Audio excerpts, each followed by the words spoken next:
Tudo bem, Ana? Tudo. Boa ideia, Luiz. Vou ver se eu entro com o celular do meu filho, né? Ou sei lá. Vocês não vão perceber, né? Dá certo também. É o monitor da turma, hein, Lara? Ele tem que estar no grupo. Oi, eu não entendi. Ele é o monitor da turma, pô. Ele tem que estar no grupo. Vou pegar uma foto de alguém aqui. A foto tá parecendo que é da Vanessa para mim, a principal aqui. Ó. A gente troca a foto, entendeu? Aí dá um jeito. Brincadeira, tá, pessoal? Não vou entrar no grupo de vocês, não. Pode ficar à vontade. Pode me falar mal de mim à vontade aí, tá? Para quem já entrou aí, digita presente. E vamos começar o capítulo 2, tá?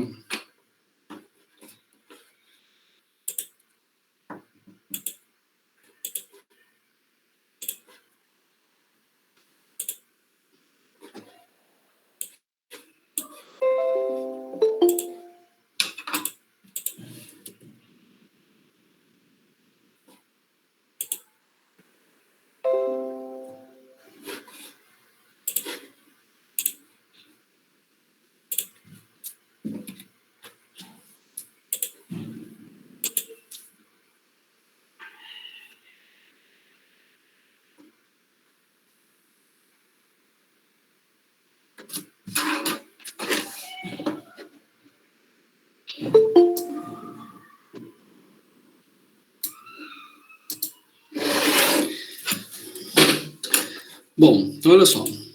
Semana passada nós vimos o capítulo 1, que foi a parte de propriedades mecânicas dos materiais, né? As principais propriedades mecânicas, né? Resistência, dureza, resiliência, tenacidade. Nós vimos os grupos de materiais, quatro grandes grupos aí, né? Os metais, as cerâmicas, os polímeros, os compósitos. Então, o capítulo 1 é de maneira geral. Agora a gente já começa a focalizar nos metais, tá? E depois dos metais a gente vai começar a focalizar nas ligas ferrosas. Aí a partir do capítulo 5. Mas por enquanto, ainda agora no capítulo 2 eu estou falando de maneira geral de metal, tá? Então vamos lá. Estrutura cristalina. O que é uma estrutura cristalina? Então, um sistema cristalino é aquele que os átomos são posicionados em um arranjo repetido. Então, imagina o seguinte, nós temos aí um material líquido, tá? O material está fundido e ele vai solidificar. Começou a resfriar, está solidificando. De que forma que esse material se solidifica? Ou qual é a forma como esses átomos estão unidos para formar uma molécula, né? Então, esta forma, né, esse formato, ele é chamado de sistema cristalino. Deixa eu mostrar aqui um exemplo muito simples aqui, né? Mas a ideia é o seguinte, uma estrutura, ela sempre vai se formar de uma forma ordenada, tá? Uma forma sequencial. Então, aqui essa figura, a letra A, né? Ela está mostrando, assim, um exemplo, né? Como seria um metal que se solidificou de uma forma ordenada. Nem todos os materiais se cristalizam, ou seja, alguns materiais são chamados de amorfos. O exemplo típico aí de material amorfo é o vidro, tá? Ele não tem um formato bem definido, né? E aqui as propriedades dos sólidos dependem da estrutura cristalina. Então, aquela propriedade lá, quando nós falamos de resistência, tal, resiliência, de acordo com a estrutura cristalina, dá para ter uma noção das propriedades, tá bom? Então, isso daqui, o B, é um exemplo de um vidro, de um material amorfo, né? Ou seja, ele não se cristaliza de uma maneira sequencial, de uma maneira correta. Aqui tá, não sei se dá para ver, mas aqui seria uma circunferência um pouco menor, aqui já está uma circunferência maior, né? Então, tem uma estrutura cristalina, ela é bem definida, né? Ela é bem detalhada. O material amorfo, ele não é bem, a gente não consegue definir essa estrutura, esse formato que o material foi feito, tá? Então, a ideia é essa daqui. Nós temos um gás, né? Os átomos estão de uma forma aleatória, né?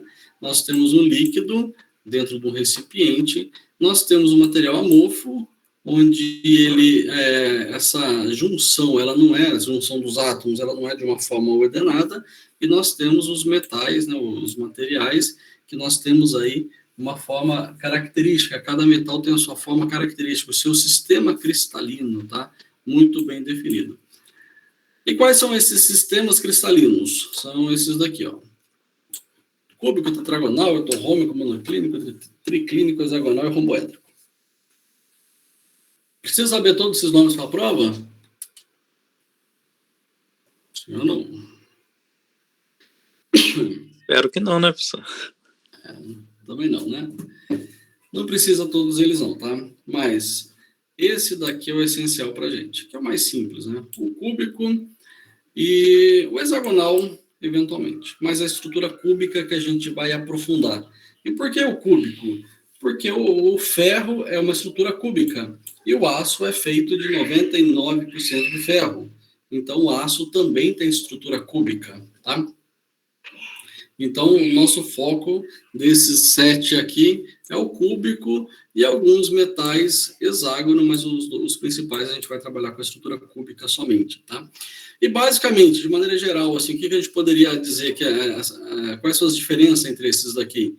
Olha esse material aqui, deixa eu pegar aqui, ó. Esse cubo, A igual a B, que é igual a C, alfa é igual a beta, que é igual a gama. Isso daqui é uma estrutura cúbica, tá? Então, ele tem arestas iguais e ângulos iguais a 90 graus, é lógico. Seria uma estrutura cúbica. Ah, mas e se não for A, foi diferente de B? Aí a gente já muda, passa para tetragonal, ortorrômico. Aí são os outros tipos, né? As outras estruturas cristalinas. Então, são essas, ó. Aqui nós temos uma cúbica, e essa cúbica ela é chamada de cúbica simples, porque essa daqui é a forma como o átomo está ligado. Então, se nós voltarmos lá no slide anterior, onde tinha lá um líquido, e agora esse líquido vai se solidificar. Quando ele está se solidificando, esse átomo se une a esse aqui embaixo, e junta, forma uma estrutura agora cristalina, sistema cristalino. Eu estou falando de sólido, tá? Só tem sentido falar sistema cristalino para sólido. Então, isso daqui fez a união desses átomos formando uma molécula no estado sólido. De que forma? Dependendo do material, ele vai formar uma cúbica, um tetragonal, um monoclínico, um triclínico, etc. Tá? Mas, então, cada material ele vai sempre se solidificar de uma forma estruturada. Aqueceu, derreteu, virou líquido. Solidificou, ele vai solidificar de forma cúbica. Tá? Sempre, cada elemento vai ter o seu formato bem definido.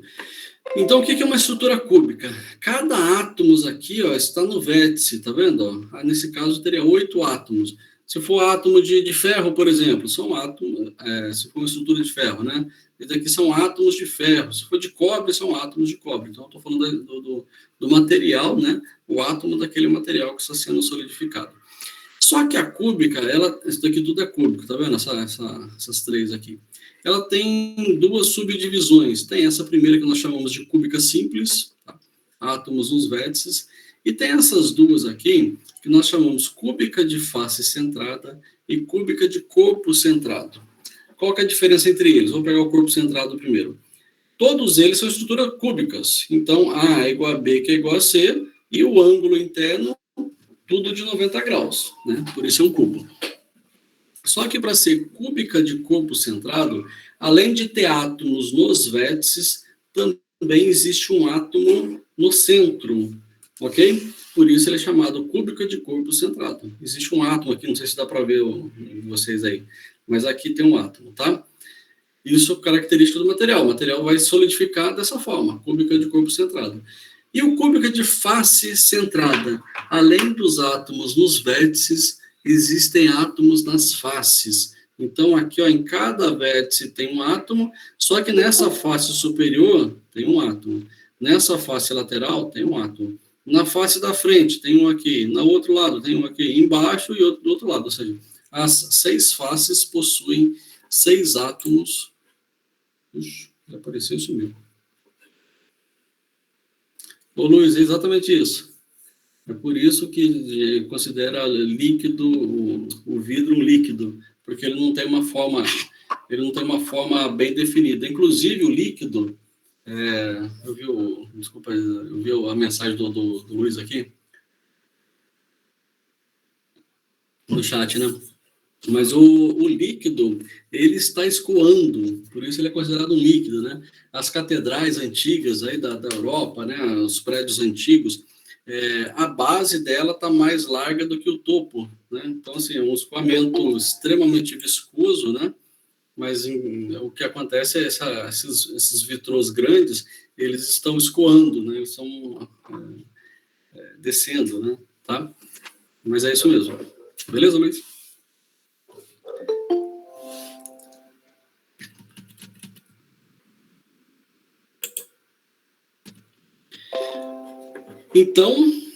Então nós temos essas estruturas cúbicas, tá? Cúbica, essa primeira, cúbica simples, somente átomos nos vértices. Essa de baixo, cúbica de corpo centrado, átomos nos vértices e um átomo no centro. E o último, cúbica de face centrada, que é esse daqui, átomos nos vértices e átomos nas faces. Todas as faces têm um átomo. E não tem no centro, tá? Então, esse daqui tem um no centro, um átomo no centro, esse não tem no centro, tá? Outras estruturas, aí tem o tetragonal, que é esse daqui, tá vendo? O C é diferente, né? O A é igual a B e o C é maior, né? Então, tem o tetragonal, tem tetragonal de corpo centrado, o romboédrico, aí o ângulo já é diferente, apesar das arestas terem o mesmo tamanho. O hexagonal, que é algumas estruturas, alguns metais que possuem aí essa estrutura hexagonal, tá? Então, é um hexágono em cima, um hexágono embaixo, isso daqui tá ligado.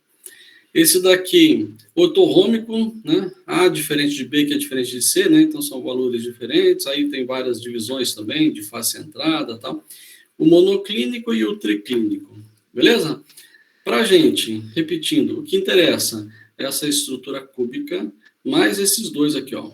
Cúbica de corpo centrado, cúbica de face centrada. Isso eu vou falar várias vezes para vocês. E por enquanto eu vou falar alguma coisa do hexagonal, depois eu vou esquecer o hexagonal, porque aço para a gente é formado de ferro, e ferro vão ter essas duas estruturas aqui. Tá claro? Então vamos lá, ó. O que é uma estrutura CCC? Cúbica de corpo centrado. O que é uma estrutura CFC? Cúbica de face centrada. Então, estou aqui, ó. Esse é o cúbica de corpo centrado, este daqui é o cúbica de face centrada. E o terceiro é o hexagonal. Tá aqui, ó. HC, hexagonal compacta, tá? Então, vamos estudar essas três principais estruturas, são as três principais dos metais. Tá?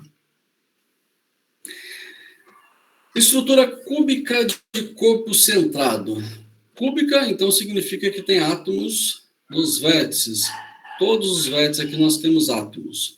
Só que além de ter átomos nos vértices, nós temos um átomo na face. Por isso é chamado cúbica de corpo centrado, tá? E aí, nós podemos aqui fazer uma célula unitária. O que nós entendemos por uma célula unitária? Deixa eu pegar aqui. Então, essa célula aqui, nós vamos fatiar ela de tal forma que eu consiga enxergar essa aresta aqui, ó. Essa aresta, que eu vou chamar aresta A, tá? Um valor qualquer aqui, uma aresta A. Mas essa aresta A é igual a essa daqui e é igual na altura, tá? Por isso é uma estrutura cúbica, né? Então, isso daqui nós chamamos de uma célula unitária. Essa daqui é a célula agora completa, né? Vendo os átomos inteiros, só que esse material, quando ele está sendo solidificado, ele vai formar isso daqui, ó, um agregado, né? Várias células unitárias formando aqui esse agregado. Então, pega essa célula, emenda outra célula aqui em cima, emenda outra do lado, outra embaixo, outra na frente, outra atrás, outra... e aí forma-se daqui esse sistema, tá vendo? Esse sistema cristalino. Né? Essa junção, nesse agregado de átomos que se ligaram, formando um cubo e agora vários cubos sendo unificados. Beleza? Então, a estrutura cúbica de corpo centrado é isso daqui, ó, tridimensional, lógico, né? Eu tô enxergando aqui um cubo, mas eu tenho que pensar que isso aí está se expandindo em todos os lados, tá?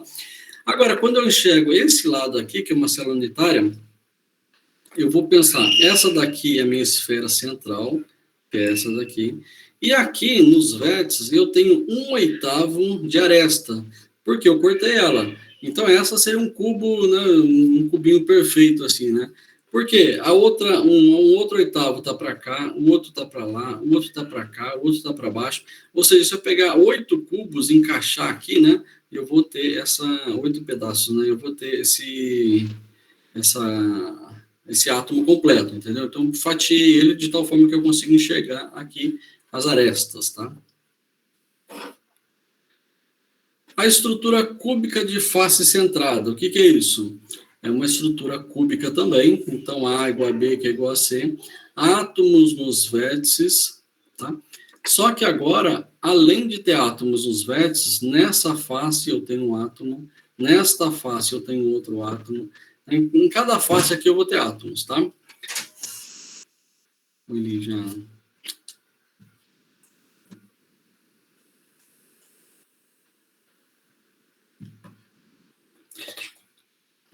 Para de gritar que você está me atrapalhando. Desculpa aí, pessoal. Então, quando eu olho para cá, eu tenho nesta face aqui, ó. Nesta face, eu vou enxergar metade de um átomo, porque a outra metade está do lado de cá. Um outro cubo que está grudado a esse, né? Igual esse daqui. Eu tenho outro cubo aqui, a outra metade está aqui. Mas então, eu não tenho um átomo no centro, mas eu tenho os átomos nas faces, nos vértices, que são esses pedacinhos que estão aqui, né? 1/8 em cada lugar. E eu tenho aqui metade de um átomo, tá? Metade em cada face aqui para formar essa célula unitária, né, por meio de esferas rígidas, né? Mas a célula unitária completa seria essa, e aqui o mesmo esquema, né, formando um agregado, né, várias células unitárias se agrupando, tá? Ficou claro aqui o que é CCC e CFC? Ficou. Estrutura HC. HC é hexagonal compacta. O que é uma estrutura hexagonal? Eu tenho aqui 6 átomos formando um hexágono. Só que eu tenho 6 em cima, 6 embaixo. Um no meio, tá vendo? Então são 6 átomos mais um no meio. Embaixo, 6 átomos mais um no meio, formando 7 em cima, 7 embaixo, né? Essa é a estrutura hexagonal. Só que o mais típico para metais é que aparece essa estrutura hexagonal compacta, né? Que formam 6 em cima, 6 embaixo, e ele completa, né? Formando um sanduíche aí com mais 3 átomos no meio, tá?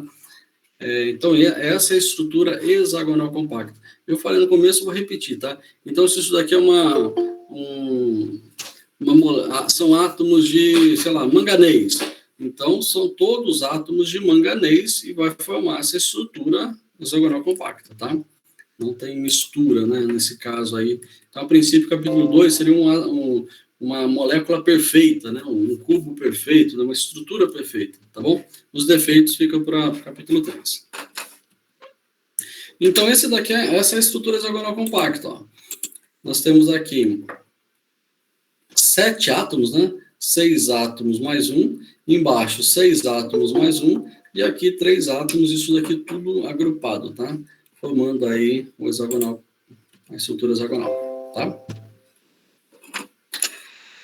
Então, aqui é a mesma coisa, estrutura cristalina para alumínio e magnésio. Então, olha só, o que o alumínio é? O alumínio é essa estrutura que está aqui do lado esquerdo, ó. O alumínio ele é um CFC, cúbica de face centrada. O magnésio é essa do lado de cá, é um hexagonal compacto, tá? Olha aqui um ensaio de extração que foi feito por esses dois materiais. O lado esquerdo, ou a figura A aqui, ó, essa figura A é o alumínio, ó. O A é o alumínio. O B é um magnésio, tá? O alumínio ele é dúctil. O magnésio é frágil. Então, qual que é a ideia desse exemplo aqui? É mostrar que as propriedades dos materiais também estão relacionadas com a estrutura cristalina. Os metais CFC, eles são mais dúcteis, mais deformáveis, né? Eles deformam mais até a ruptura e tem uma resistência menor também. Os materiais HC, hexagonal compacta, eles deformam menos, a ductilidade é menor, tá? E aqui, então, isso daqui... Deixa eu mostrar o vídeo agora. Deixa eu mostrar um vídeo. Eu já falei para você falei assim na aula passada. Peraí.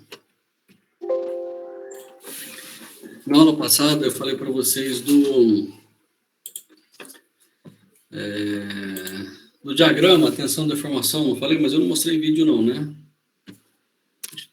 Não. Deixa eu ver se eu consigo colocar um videozinho aqui.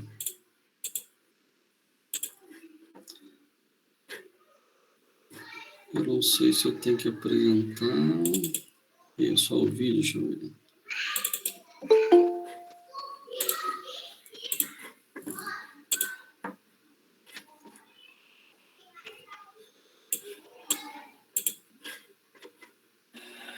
Para relacionar as cargas com as deformações, são realizadas.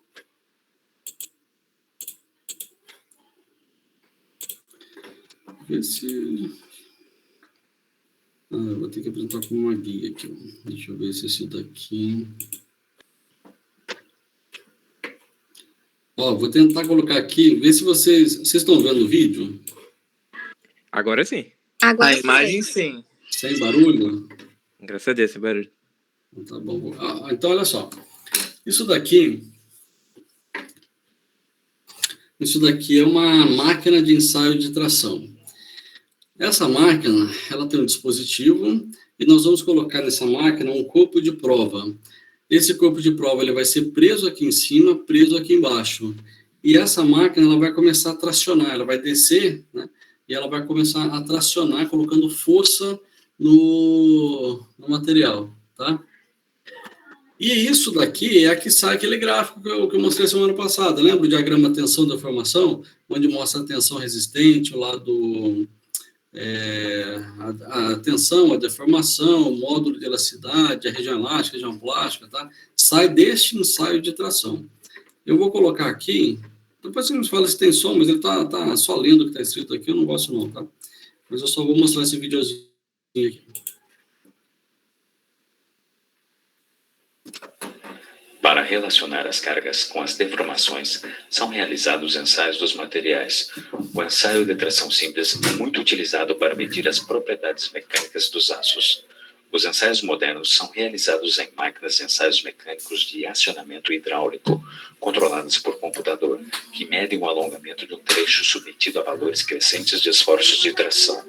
Extensômetros eletromecânicos são colocados nos corpos de prova para medir o alongamento que ocorre no comprimento útil deste.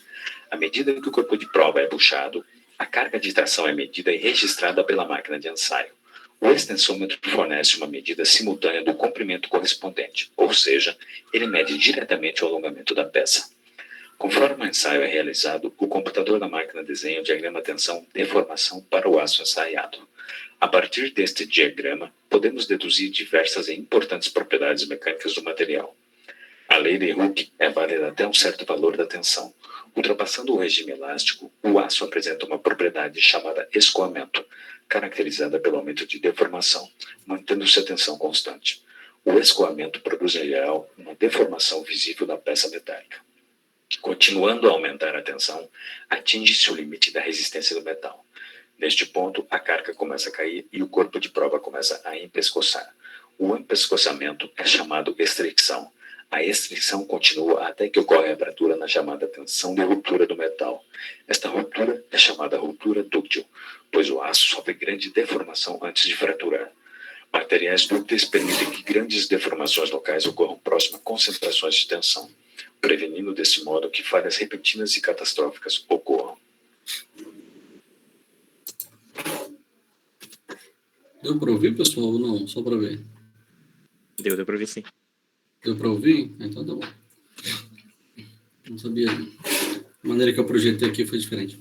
Mas então tá bom. Então, olha só. O que esse vídeo mostrou?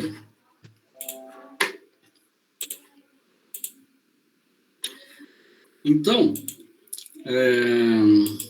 nós temos aqui dois materiais idênticos, então dois corpos de prova idênticos, que eles foram tracionados até a ruptura. Aí houve essa ruptura do material.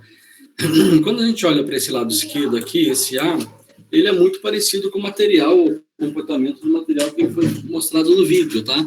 Ele teve alongamento, e se a gente observar aqui, ó, ele teve estricção, tá vendo, ó? O material, ó, aqui era para ser uma reta, né, ó, né? E ele teve uma redução, esse empescoçamento, né, o nome técnico é estricção. Característica de material dúctil, material que deforma muito. Se a gente olhar para o lado direito, esse material magnésio, ele não teve essa estricção, ou seja, ele praticamente manteve reto aqui, ó, tá vendo, ó? E aí ele rompe, né, aqui, tem uma ruptura na estricção, essa outra ruptura não, só uma ruptura do tipo frágil, né? Então, pouca deformação, dá para ver aqui a deformação, né? Olha o tamanho desse corpo aqui, que está alongado já, né? E olha o tamanho desse alongamento, né? Então, esse material aqui, ele deformou muito, esse deformou pouco, esse teve a estricção, esse não teve a estricção, somente a ruptura direto aqui, igual a esse, né? Então, esse daqui, o alumínio, característica de material dúctil, tá aqui embaixo, ó. Esse daqui, o aspecto dele de material frágil, tá bom? Beleza? Entenderam a ideia aí do diagrama, dessa deformação e desses corpos de prova, né? Esse ensaio tem padrão, né? É padronizado, os corpos de prova, eles têm dimensões padronizadas, e aí essa é uma máquina. Depois a gente vai falar com mais calma a respeito dos ensaios, né? Mas aí tem o ensaio de tração, que é o ensaio principal desses materiais, tá? Pega essa máquina e traciona o corpo de prova até a ruptura. Ok? Alguma dúvida até aqui? Podemos continuar? Por enquanto não, professor. Beleza. Vocês estão acordados agora? Sim, agora que estamos, né? Beleza. É bom. Professor, rapidinho, só uma dúvida. Você falou que o CFC é mais dúctil e o HC é mais frágil. O CCC tem alguma especificidade, assim, algo do tipo? O CCC, ele é mais duro do que o CFC. Tá? Isso vai ficar claro quando a gente falar do aço. O aço, na sua estrutura normal, temperatura ambiente, ele é CCC. E quando aquece, ele é CFC. E ele fica mais fácil de ser moldado, de ser trabalhado. Mas, assim, se for responder diretamente a sua pergunta, o CCC, ele seria mais parecido com o HC, tá? Em termos de resistência aí. Tá bom? Tá ok, então. Obrigada. Nada, Vanessa. Aqui.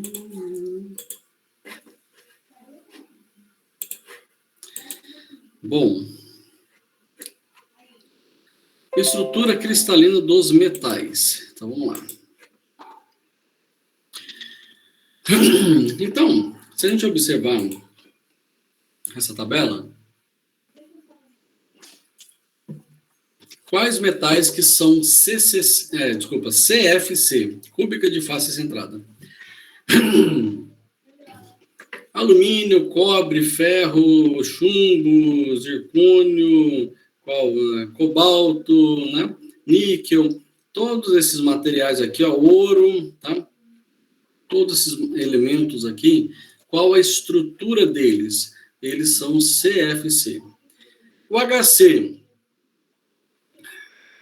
magnésio, titânio, zircônio, zinco, esses daqui são HC, hexagonal compacta. CCC, tem o cromo, césio, ferro, molibdênio, etc. Esses daqui são todos cúbica de corpo centrado, tá? Então, é o seguinte, o ouro, vou pegar o alumínio aqui, ó, alumínio e ouro, né, os dois aqui, a prata também, né? Toda vez que esse material se solidificar, eles vão se solidificar na estrutura CFC, cúbica de face centrada. Qual a estrutura do alumínio? Cúbica de face centrada. Do ouro, cúbica de face centrada. E eles são mais dúcteis, são mais maleáveis, tá? Se pegar ouro, né, o ouro da aliança, ele deforma, né? Se aperta, ele tem uma deformação e tal. Esses outros aqui, zinco, ele sempre vai ser HC. Aquece, derreteu, não está líquido. Solidificou, vai ser HC, tá? E esses de baixo aqui, CCC. Tá claro isso daí? Beleza? Então, assim, eu vou falar do lítio, a estrutura CCC, sempre, tá? Porém, tem alguns aqui que tem um beta, tá vendo? Ó? Tem um cobalto beta aqui, porque tem um cobalto em algum lugar. Cobalto alfa, olha aqui, ó. Tem cobalto alfa, cobalto beta. Tem um ferro gama aqui, porque tem um outro ferro aqui, ó. Ferro alfa e tem outro ferro ainda, tem o ferro delta, tem 3 ferros, ó. Tá? Tem o quê? Tem um titânio aqui, porque tem um titânio em algum lugar aqui, ó. O que significa isso daqui? Significa que o titânio, ele pode alterar a sua estrutura cristalina. Eu já vou falar disso. Guardem isso daí, né? Então, o titânio, ele pode ser alfa, HC, mas ele pode ser CCC também, tá? Então, alguns elementos, eles têm essa característica, essa propriedade de alterar a estrutura cristalina do material. Ok? Vamos lá. Aqui, só por curiosidade, na estrutura ortorrômica, tá vendo que esses daqui são os principais, né? Tem os outros lá, mas os principais estão aqui. Estrutura cúbica, estrutura hexagonal. E eu vou ficar, dessas 3 ainda, eu vou ficar só nessas 2, ó. Por quê? Porque aqui tem um ferro e aqui tem um ferro. Ó. Então, isso daqui que me interessa. O resto a gente vai... assim, saiba que existe, tá? Nunca vi cobrar isso em concurso, nada, das estruturas cristalinas, tá? Isso, não sei se foi muito específico de materiais, mas acho que eu nunca vi algo do tipo, né? Mas já vi várias vezes cair em concurso, as estruturas cristalinas CCC e CFC, tá? Porque são as duas se referem aí ao ferro e o aço, né?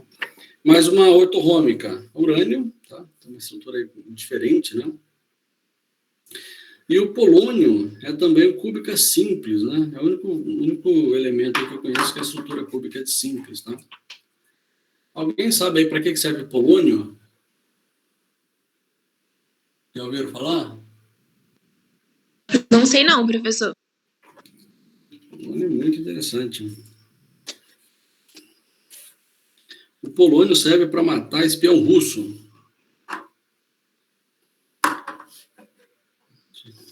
Como assim?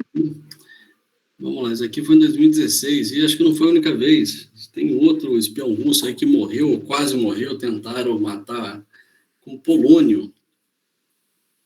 Olha só, Alexander, não sei das quantas aí, foi envenenado com polônio. Resultado, a morte por envenenamento do ex-espião russo, né? Coisa de filme aí, de Hollywood, né? Foi supostamente envenenado no hotel com uma xícara de chá, no qual foi colocado polônio. Uma substância radioativa disponível apenas em instalações nucleares, né? Uma história digna de filme sobre a Guerra Fria, tá? Mas olha só, o polônio, né, o elemento químico, possui característica que torna feito ser usado elemento mais curto, a radiação do polônio pode até ser interrompida por uma folha de papel. Até mesmo ser interrompido por uma folha de papel, pela camada de células mortas na nossa pele, que torna o alimento muito fácil de ser transportado. Isso aqui que eu quero te falar. É capaz de aniquilar um adulto com uma dose de apenas 1 micrograma. Com apenas 1 grama de polônio, um terrorista pode matar 10 milhões de pessoas. Então, assim, é um elemento extremamente radioativo, né? 1 micrograma é suficiente para matar uma pessoa, né? Uma bomba atômica minúscula aí, né? E esse cara aqui morreu com polônio. Tá? Curiosidade aí, né? Inútil, né? Completamente inútil. Né? Mas está relacionado com materiais, tá? Então não fica bravo comigo, não. Ok? Estrutura cristalina dos metais. Eu falei para vocês que essa matéria é assim, bem teórica, né? Então, assim, às vezes eu tenho que falar de alguns conceitos, e observe que eu ainda estou na ciência dos materiais, ainda estou na parte, assim, bem bem química, né? Mas química a nível molecular, né? Bem atômica, né? Então, assim, são coisas minúsculas, né? E aí nós temos dois conceitos aqui que podem ser usados nos materiais. Um é número de coordenação, e depende da literatura, outros chamam números de ordenação, tiro esse co aqui, tá? Então, as duas maneiras estão corretas, né? Ou chama ordenação ou coordenação, tá? Tanto faz. E o outro é fator de empacotamento atômico, tá? Dois conceitos aí. O pessoal digita presente aí. Luiz, você escreveu uma coisa. Ô, Luiz, você não tem microfone não, Luiz?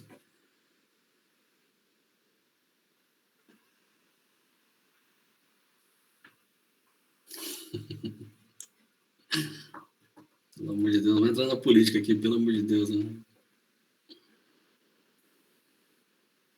Eu acho que eu tenho sorte se você não tem microfone, Luiz. Você tá parecendo aí seu tipo a Ana da vida ou o Lennon, hein? Se fosse presencial, eu tava lascado, né? Mas tá bom. Bom, vamos lá. Então, o que é número de coordenação e o que é fator de empacotamento atômico? O número de coordenação é o seguinte: número de vizinhos mais próximos a um átomo em determinada estrutura. A ideia do número de coordenação é o seguinte. Eu tenho até um exercício para fazer aqui, quer ver? Aqui, ó. Número de coordenação das estruturas. Aqui. Estrutura CCC. Cadê a estrutura CCC? A ideia do número de coordenação é o seguinte. Se eu pegar um átomo, vou pegar esse do meio aqui. Quantos átomos estão ligados a ele? Esse é o número de coordenação. Tá claro aqui que é 8, né? Vou pegar esse átomo do meio, que daí dá para ver claramente que eles estão ligados aqui a ele, tá? Então, qual é o número de coordenação de uma estrutura CCC? 8. Para a estrutura CFC, a mesma ideia. Se eu pegar um átomo, vou pegar esse aqui, ó. Quantos átomos estão ligados a ele? Aqui dá para ver que são 4, ó. 3, 4. Estou considerando esse aqui como referência, tá? Então, eu peguei esse e esse daqui. Só que esses do meio aqui, das faces, também são ligados. 1, 2, 3, 4. São esses aqui. 1, 2, né? Que estão ligados aqui a eles, ó. Então, já deu 8. Só que, na molécula de cima, se a gente continuasse a sequência aqui, ó. Aqui vai ter mais átomo aqui e tal. Eu também vou ter as faces aqui, concorda? E essas faces serão semelhantes a esse daqui, só que ela vai estar aqui na parte de cima, ó. Então, esses átomos das faces também estão ligados a esse meu átomo, que eu considerei como referência. Então, vê se ficou claro para todo mundo essa bagunça aqui. Pegando este átomo do centro aqui como referência, eu tenho 4 átomos dos vértices, mais 4 aqui de baixo, mais 4 aqui de cima. E aí vai dar 12, né? Então, nós ficamos aqui com... Aqui ficou 8, né? Aqui ficou 12.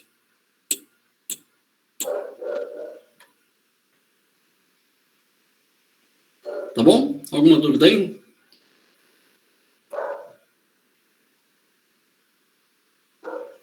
E o hexagonal? Peraí.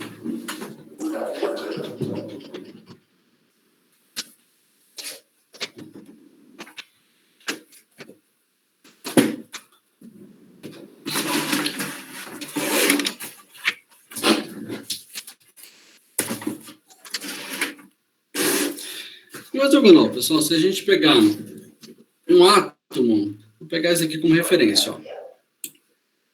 Quantos átomos estão ligados a ele? Eu tenho aqui 6, 2, 3, 4, 5, 6. 6 átomos. Tem mais 3 de baixo, né, que vai formar 6 mais 3. E aqui em cima tem mais 3 semelhantes a esse, ó. Iguais a esse daqui, tem mais 3 aqui em cima, que na molécula de cima ela também está ligada, tá? Ou seja, tem 6 no mesmo plano, tem 3 embaixo, tem 3 em cima. Então, o total aqui também vai ser 12, né?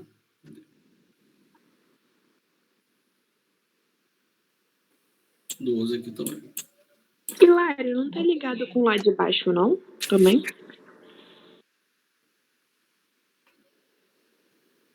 Esse? Não, olha só. Eu peguei esse como referência, ó. Então, tem aqui 6. Eu tenho esses 3 que estão ligados a esse daqui, ó.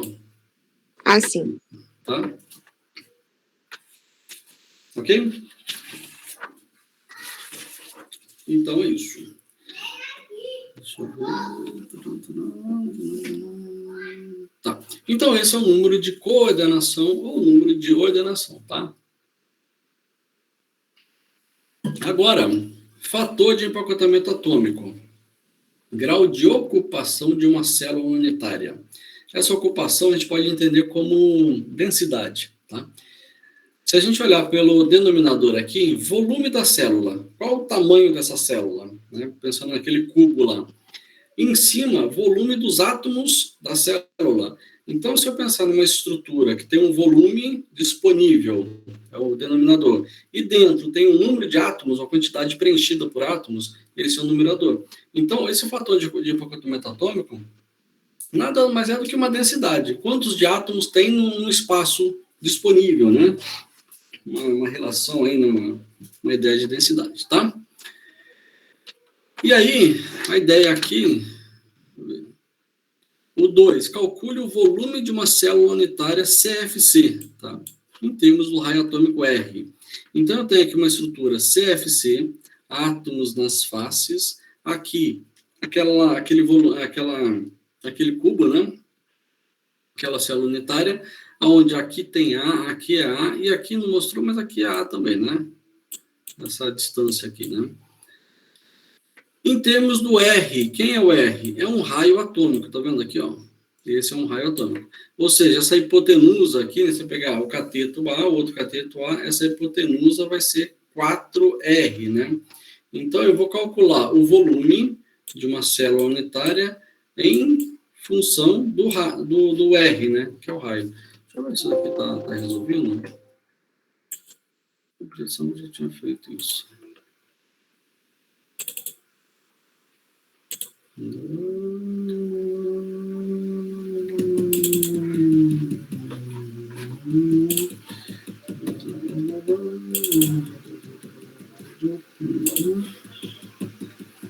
Onde que pode estar isso?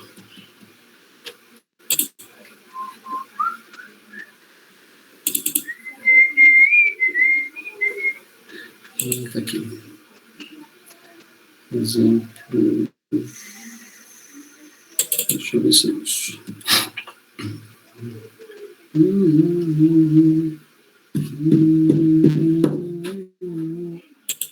Tá aqui, ó. Isso mesmo.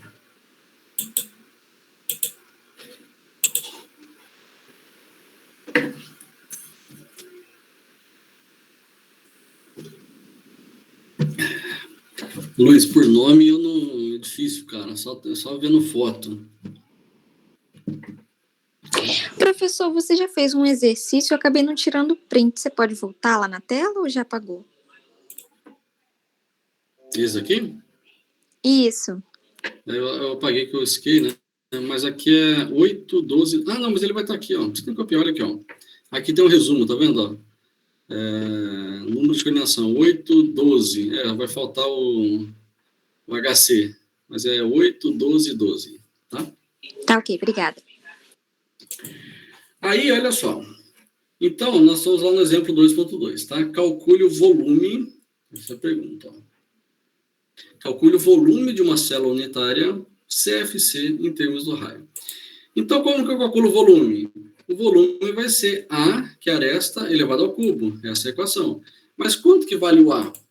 Então, A em função de R, né? Então, eu tenho aqui um cateto A, outro cateto A, e eu tenho a hipotenusa, que vale 4R.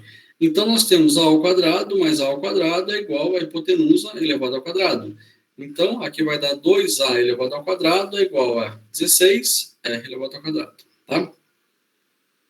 Quanto que vai dar esta A, que é esse tamanho aqui? Ele vai dar 2R, 2 raiz de 2, né, que é o tamanho, multiplicado por R, que é o raio atômico. Então, essa é a dimensão de A, que era esta, em função do raio R. Tá bom? Qual que é o volume da célula? É A elevado ao cubo. A vezes A, né? Base altura vezes a profundidade. Então, nós vamos pegar esse valor aqui, elevar ao cubo. O volume de uma célula unitária, em função do raio R, vai dar 16. Raio elevado ao cubo, raiz de 2. Tá? Falei para vocês que conta não cai na prova, tá? Pelo menos essa conta daqui, né? Do capítulo 8 cai, mas aqui não cai essas continhas, não. Nesse caso, pode cair em termos de prova, assim, a definição de fator, tá? A coordenação e tal, mas não a conta em si. Mas para que serve esse volume em função do R? Aí eu tenho aqui para o exercício 3. Qual que é o exercício 3? Calcule o fator de empacotamiento atômico da estrutura CFC. Então, o que nós fizemos no exercício 2, calculando ali o volume, foi somente o denominador. Calculamos o volume da célula unitária em função de R. Agora, o 3 vai ser, calcule o fator de empacotamiento atômico. Então, eu vou ter que calcular o volume de átomos, e aí eu divido por aquele valor que eu achei, tá? Então, vamos lá. O fator de empacotamiento atômico está aqui. Eu tenho que fazer essa parte de baixo primeiro, ó. Volume de átomos, que ele é o numerador. O denominador, que é o volume da célula, está aqui, ó, 16 raiz de 2 R elevado ao cubo, que é o que está aqui, ó. 16 raiz de 2 R elevado ao cubo, tá?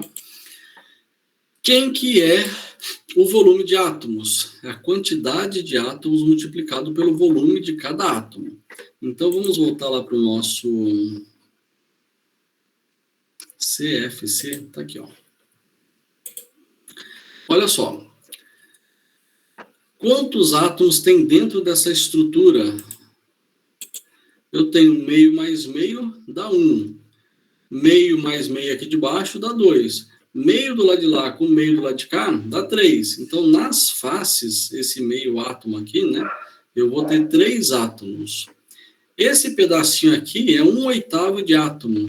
1, 2, 3, 4, 5, 6, 7, 8. Então, cada pedaço desse vale 1/8, mas eu multiplico por 8. Então, no total, eu tenho 1 átomo nos vértices, mais 3 nas faces, tá? Ou seja, quantos átomos eu tenho? Eu tenho 4 átomos dentro daquele espaço. Multiplicado pelo volume de cada átomo. Qual o volume de cada átomo? É o volume de esfera. Aí é a equação de geometria mesmo, né? 4/3 de πr elevado ao cubo. Isso é volume de esfera. Como eu tenho 4 esferas, o volume dos átomos vai dar 16/3 de πr elevado ao cubo. Esse é o numerador, é o que está aqui, ó. Observe que o raio vai cancelar, e aí vai dar um fator de empacotamiento atômico de 0,74. O que significa isso? Se eu olhar para essa estrutura aqui, 74% deste volume disponível está ocupada por aqueles átomos ali, tá bom? Aqueles 4 átomos, né? É isso que está aqui. Professor, só uma dúvida. Você está passando esse arquivo com as resoluções no AVA ou é só durante a aula mesmo que você coloca? Eu acho que está sem resolução, Vanessa. Acho que está desse jeito aqui, ó. Então, esse aqui tem resolução? Acho que não, né? Não tem, não. Ó. Só tem resposta mesmo. Tira outro print aí. Volta então, por favor, na questão de cima, acabei não tirando. Aí, ó, ele tá aqui, deixa eu tentar pegar as duas aqui, ó.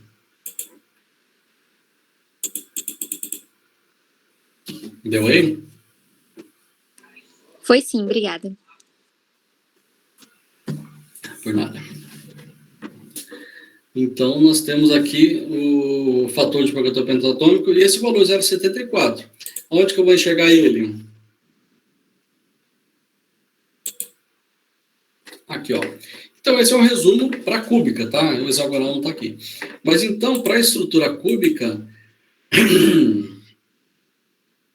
qual que é o número de coordenação para o CCC? 8.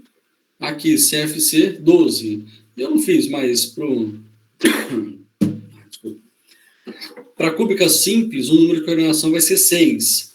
O parâmetro na rede, aquele A que nós calculamos lá, nós calculamos o CFC, né? 4 raiz de 2 multiplicado por R. Se calcular da mesma forma a cúbica simples ou CCC, teremos esses valores aqui. E o fator de empacotamento atômico vai dar quanto? 74 para CFC, 0,68 para CCC e para a cúbica simples 0,52, está aqui. Quantos de átomos que tem? Nós vimos lá que para o CFC tem 4, tá? Então, essa conta que nós fizemos, né? 4 multiplicado pelo volume de cada esfera e aí dividimos pelo volume total, né? Que está relacionado com esse parâmetro de rede aqui. E se fosse na cúbica de corpo centrado? Quantos átomos tem na cúbica de corpo centrado? Tem 2, né? E na cúbica simples? Tem 1, tá? 2 aqui por quê, né? Se a gente olhar lá de novo para o CCC tem 1 no meio e tem mais 8 pedaços de 1/8. Então, aqui são 2 átomos, né? Dentro desse volume aí.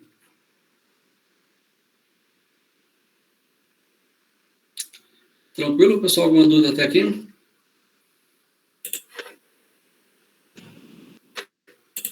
Hilário, a conta é aquela mesma que tá ali, né? Volta lá no slide anterior. Ah, tá. Assim. Isso? Isso aí. Tá. Aqui eu só... A sequência é para calcular esse valor aqui, esse 16 terços, ele está aqui embaixo, tá? Eu calculei embaixo o volume dos átomos, para depois jogar ele aqui para cima. Tá bom? Show. Beleza. Então, todo mundo estou presente aí? Posso fechar? Daqui a pouco entra mais gente ainda, não?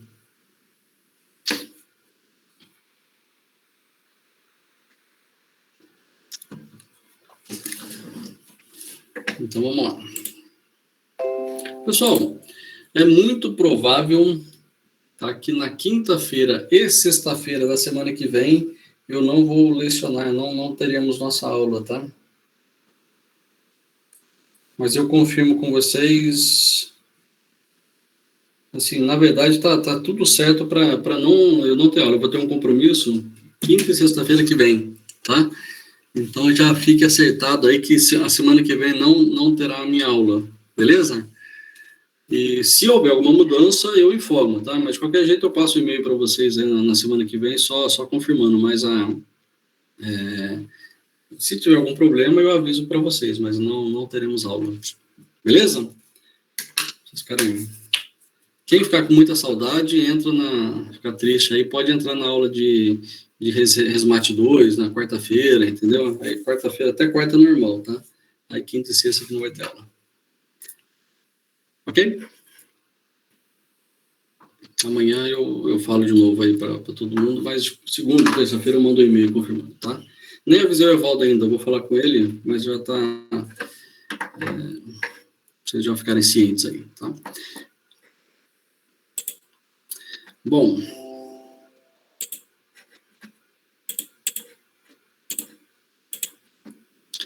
Então, aqui está um resumo. Alotropia e polimorfismo. O que significa isso? 2 nomes esquisitos aí, alotropia e polimorfismo, tá? Os 2 nomes, eles, na verdade, o conceito é o mesmo, tá? Mas alotropia são elementos com diferentes estruturas cristalinas no estado sólido. Aqui está redundante, né? Estrutura cristalina no estado sólido poderia eliminar esse negócio, né? Porque tem que ser no estado sólido. Polimorfismo, substância composta por diferentes estruturas cristalinas no estado sólido. Ou seja, o conceito é o mesmo. A diferença de alotropia para polimorfismo é que aqui é um elemento e aqui é uma substância. Então, os próprios autores aí, qualquer livro que você pegar aí, né, eles já unem esses 2 conceitos como se fosse um só, tá? Mas, deixa eu explicar o que é o conceito e depois eu explico esse negócio direito. Né? Mudança de estrutura geralmente ocorre com função de variações da temperatura e pressão. O que é essa mudança de estrutura cristalina? É isso daqui, ó.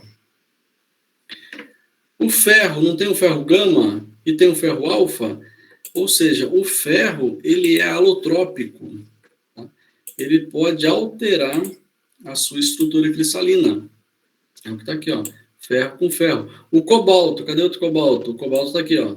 Cobalto com cobalto. O cobalto é um elemento alotrópico, tá? A prata não é alotrópica. A prata é CFC, acabou. Ela sempre vai ser CFC. Mas alguns elementos ou substâncias, elas possuem a características de alterar a estrutura cristalina. De acordo com o quê?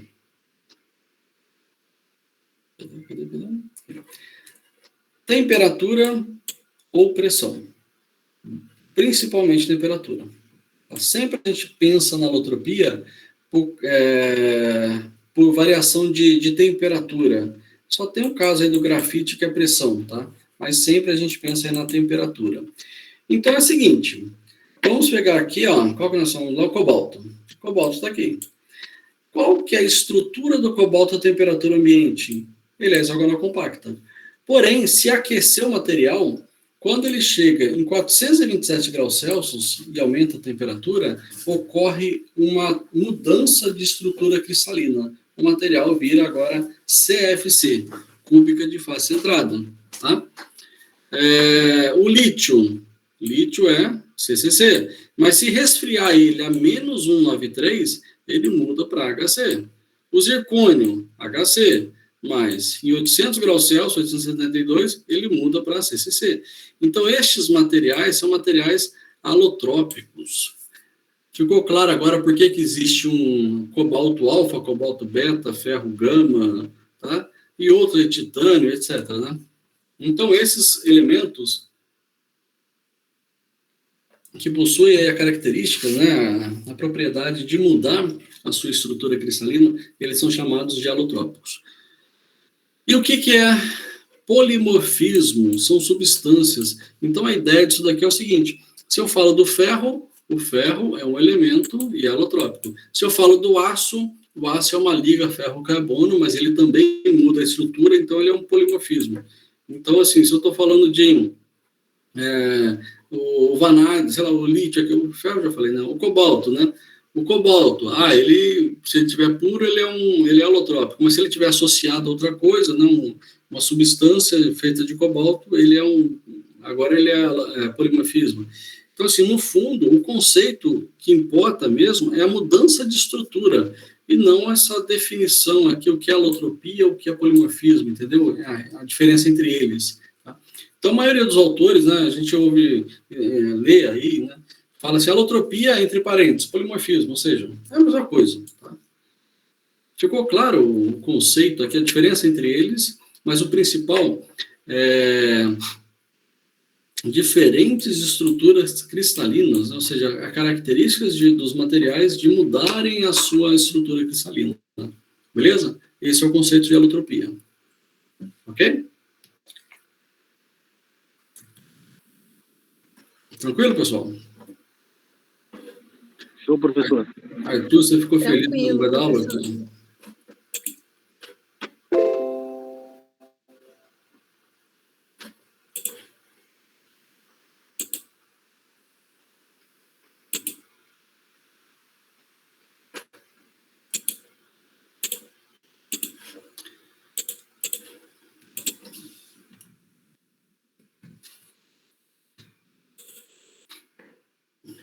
professor. Beleza. Bom. Então, essa é a definição de alotropia, tá? Alotropia, materiais que possuem propriedades ou características de mudança de estrutura cristalina, tá? Um outro exemplo, esse é o principal, que daí todo mundo tem que saber, tá? O cobalto ninguém tem que saber, qual que é o zircônio, isso daqui ninguém tem que saber, tá? Mas o ferro todo mundo tem que saber. O que acontece com o ferro? O ferro, na temperatura ambiente e daí para baixo, tá? Qualquer temperatura para baixo negativa, o ferro sempre vai ser estrutura cúbica de corpo centrado, estrutura CCC. Porém, quando ele chega aqui numa temperatura de 910, se não me engano, deve estar escrito aqui em algum lugar, 910, ó. 910, Aqui, ele deixa de ser CCC e passa a ser CFC, cúbica de face centrada. E vai de 910 até 1394. Em 1394, o ferro volta a ser CCC. Isso daqui vai até 1500 e alguma coisa. Essa linha aqui, ela é uma linha do diagrama de ferro-carbono, tá? Daqui vai ficar claro quando a gente ver o capítulo 9, diagrama ferro-carbono.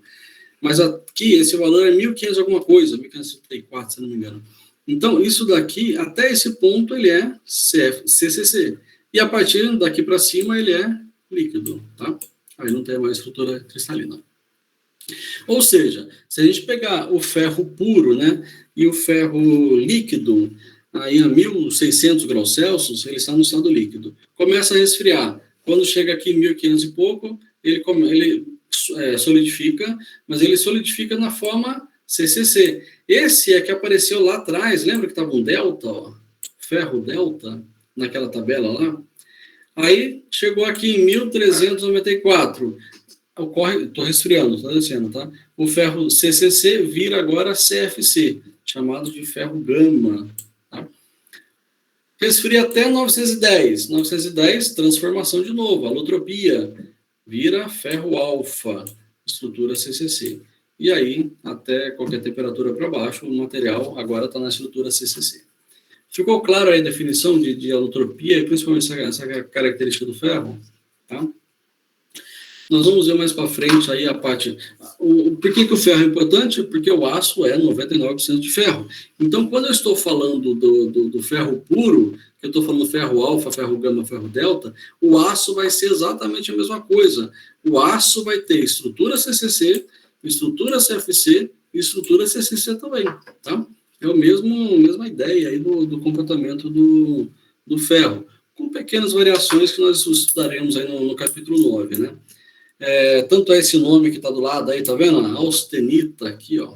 Isso, ferrita, isso é um nome que nós vamos usar aí daqui a pouco, tá? Mas essa é a característica do ferro e, consequentemente, do aço, tá? Isso é importante para o aço, isso é essencial, tá? Esse conhecimento aí, esse é essencial. Toda vez que nós vemos ali, até naquele negócio do fogo lá, né? Desafio do fogo, né? Ou qualquer outro filme que a gente assiste, do cara fazendo uma espada, aí ele coloca no forno, aquela espada tá vermelha, né? Aquele material lá todo vermelho, rubro, né? Então, o material naquela temperatura, ele está nesta condição, ó. Ele está numa forma CFC. A maioria dos processos de conformação mecânica e dos tratamentos térmicos são feitos nessa faixa aqui, ó, quando o material está na fase CFC. Ele é mais moldável, né, mais maleável, é mais fácil de trabalhar com o material, com menor possibilidade de trinca, tá? O material ele se conforma mais fácil, entendeu? Então, assim, conformação mecânica, eu daqui a pouco vou falar também do processo de conformação mecânica, mas alguns vocês já viram também, né? Laminadores, já viram? Aqueles rolos laminadores, né? Que eles obrigam o material a diminuir a espessura. Forjamento, né?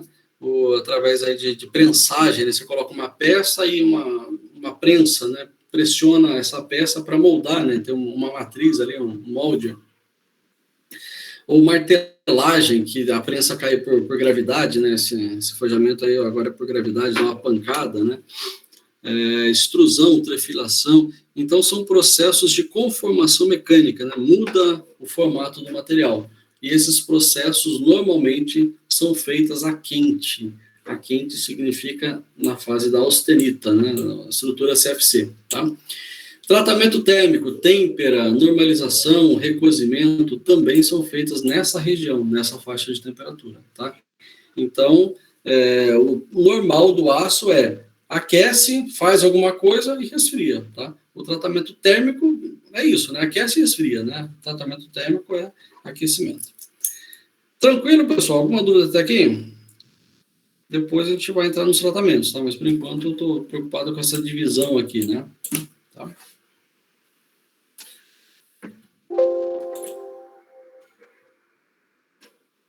Aí, meu Deus.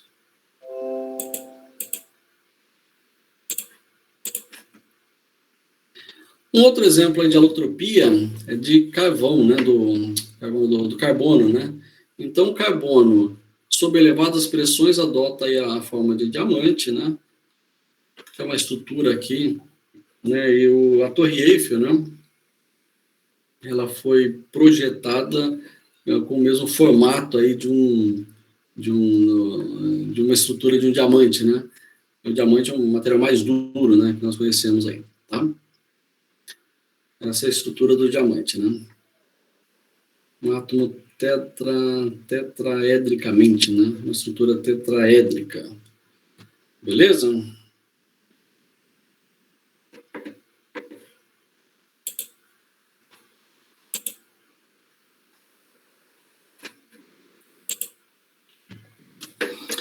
Pessoal, tranquilo? Alguma dúvida até aqui? Tá dando para acompanhar? Até desliguei o chat aqui. De boa, Hilário, de boa.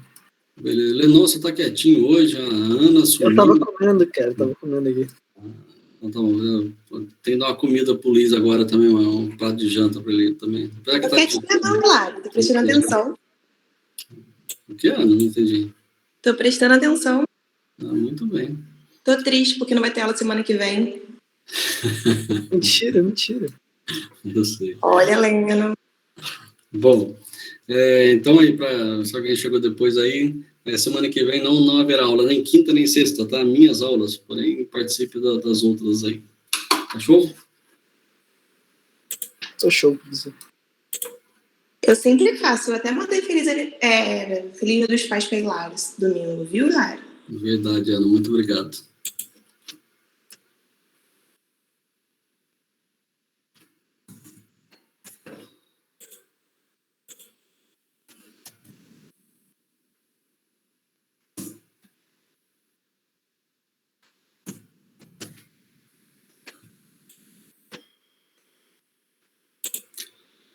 Verdade, isso aí. Acabou a aula? Eu vou parar já, só estou finalizando aqui. Mas você vê como é que são as coisas são interessantes, né? Eu hoje trabalho com ex-aluno meu e eu já trabalhei na mesma sala com dois. Hoje eu trabalho com 2 ex-alunos, eu já trabalhei com outros 2 na mesma sala, né? A gente trabalha junto agora. Não sei se você conhece o Plínio, hoje o Plínio trabalha junto comigo, né? Eu trabalhava, né, quando era presencial, né? Inclusive, eu dei aula para o Plínio e dei aula para a irmã dele. Esqueci o nome da irmã do Plínio. Eu sou péssimo de nome. Eu não lembro. Bom, mas pelo menos a gente tem que tentar manter uma relação razoável aí, porque quem sabe, né, daqui a pouco nós seremos companheiros de trabalho aí, né? Certo? Pessoal, eu vou parar por agora. E aí a gente termina amanhã. Amanhã eu vou terminar o capítulo 2, beleza? Aí isso, amanhã é sexta, né? Então tá certo. Tranquilo? Alguma pergunta, alguma dúvida? A prova é de marcar, é objetiva? Não é. Era quando era presencial, né? Eu tô tão preocupado com essa prova minha que tá... Tão preocupado não, né? Quando chegar na época da prova eu vou pensar nisso. Mas é muita gente, cara. Sei lá o que eu vou fazer. Mas não é... Eu não sei quem perguntou, eu não vi aí. É Maraísa que perguntou? Sim, Maraísa. Então, Maraísa, a prova, assim, se fosse presencial, tinha questão de marcar, tinha questão de escrever, mas pouca coisa, né? Verdadeiro e falso, sempre tinha alguma coisa assim. Agora, online, eu não gosto de dar verdadeiro e falso, de marcar, entendeu? Porque daí fica fácil demais. Eu tenho que deixar se escrever um pouquinho, pelo menos para o texto ficar um pouquinho diferente, entendeu? Um do outro, né? Senão, se eu colocar de marcar, eu só preciso corrigir uma prova, né? É bom que facilita para mim também, né?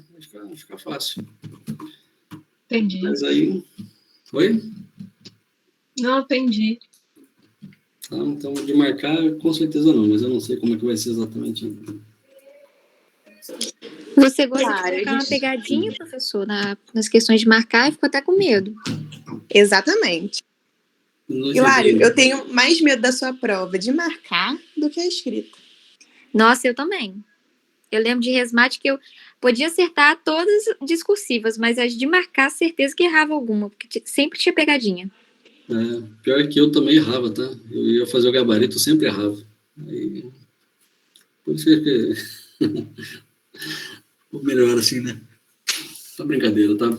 Mas assim, eu concordo com você, Vanessa, para nem todo mundo tirar 10, entendeu? Tinha que tirar um 9.9, né? Mas, Maraísa, eu tento fazer prova difícil, mas eu nunca consegui, tá? Então, minhas provas são todas simples, extremamente fáceis, você não precisa se preocupar. De Resmate 2 da P1, você conseguiu fazer difícil, Laura.